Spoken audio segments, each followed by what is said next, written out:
शेख हसीना कैसे ताकतवर रहनुमा बनी। शेख हसीना सन 1947 में मशरक़ी बंगाल में पैदा हुई थी और सियासत इनके खून में रची बसी हुई थी। वो कौम परस्त रहनुमा शेख मुजीबुर रहमान की साहबजादी हैं, जिन्हें बांग्लादेश का बांग्ला हिंदू यानी बाबा कौम करार दिया जाता है।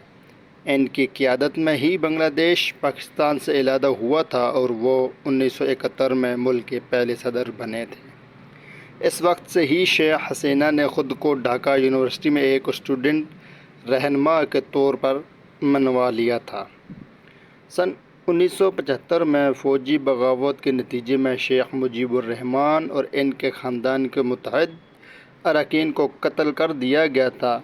इस हमले में सिर्फ शेख हसीना और इनकी छोटी बहन ही बच पाए थे, क्योंकि वो इस वक्त मुल्क में नहीं थे।